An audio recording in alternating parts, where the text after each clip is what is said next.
There's always a joy, a sense of joy that you feel, an energy and a boost of energy that you feel whenever you're fighting on the path of justice. You understand? There's just that adrenaline, that joy and everything. And you could just see it in the whole of that room. You saw Precious Oruche and Senator Natasha Akpoti-Uduaghan. You saw a lot of people. The energy there was solid, was amazing.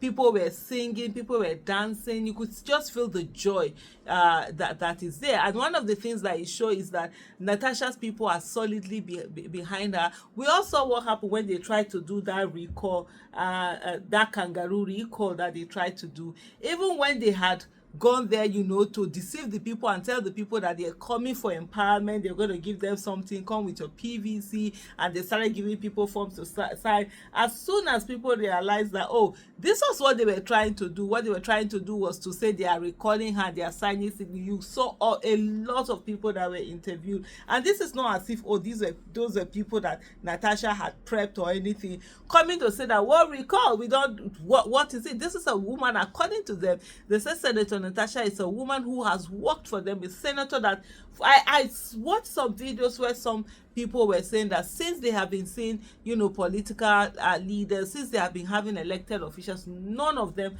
had ever worked the way Senator Natasha Akpoti had worked. And even at the Senate, that's some part of the beef that, you know, a good number of them have with her, as if she's doing too much.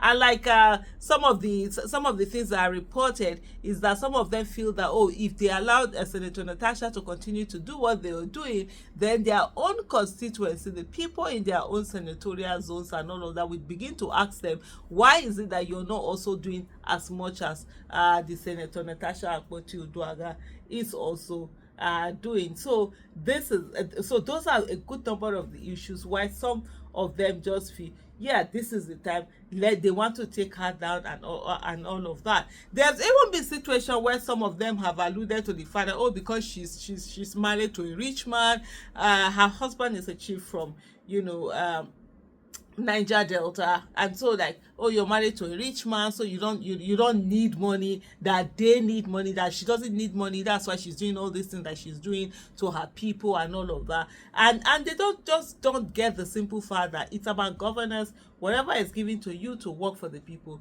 you have to do it extrajudiciously to work for the people. They cannot give you 2 billion or 5 billion or 10 billion naira for constituency projects, and then you now go and be doing some empowerment where you are just spending maybe 10 million or 20 million or 30 million, and then you gather the rest and put in your pocket. That's outright stealing and corruption.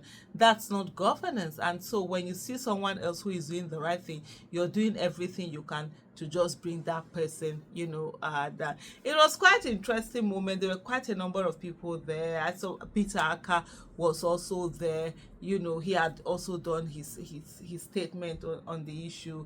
You had a lot of people like Sarah Ibrahim, Dr. Obieze Kwesile was there, Dr. Abiola was there. But one thing also that I must mention, I must not forget to mention is how solid the support, you could feel it, the support that Senator Natasha Akpatu-Duaga's husband has for her, in the way that he's there being protective, all around, giving assurance, that quiet strength that you have. And I remember sitting down with Precious Oruche. One of the things I said to her was that, no, in everything that you do, in any fight that you take on, as long as there is that spousal support, you don't feel any, you are energized, you understand, to keep going, to keep fighting that fight, when you have that support, someone really solidly behind you. And I think that's one of the support that the Akpabios were banking on, that she was not going to get. If you remember the first press conference that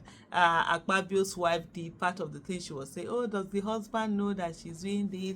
If the husband knows, I'll be very surprised, because she probably felt like in some typical Nigerian home, since they were friends, the husband will not stand solidly, behind his wife, because they're family friends. I mean, the husband and the Akpabios have known each other for quite some time, and they're feeling maybe, oh, he's not going to stand behind his wife and support his wife. But he has shown that indeed he's one person whom his wife really can depend on. So we continue to follow the case. There's still another case, that is coming up. I think that's coming up on the 27th of this month, and that is the case whereby that talks about the suspension that she's currently, facing at the Senate, because the Senate is not supposed to have a right to suspend her, because they are not the ones who made her senator in the first place. Yeah, they can decide to not allow her do maybe some of the functions, committee functions in the House. That's the much I think they should be able to do,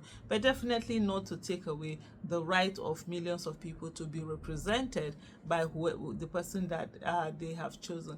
We'll see how the court continues to go. It's just that we have a situation whereby most of these people do not follow judicial ruling, because I believe there's already a judicial ruling that have said that the legislative whether be it National Assembly or State House of Assembly, do not have the right, to suspend someone because they didn't make that person, give that person that position in the first place. Thank you so much for watching. Bye.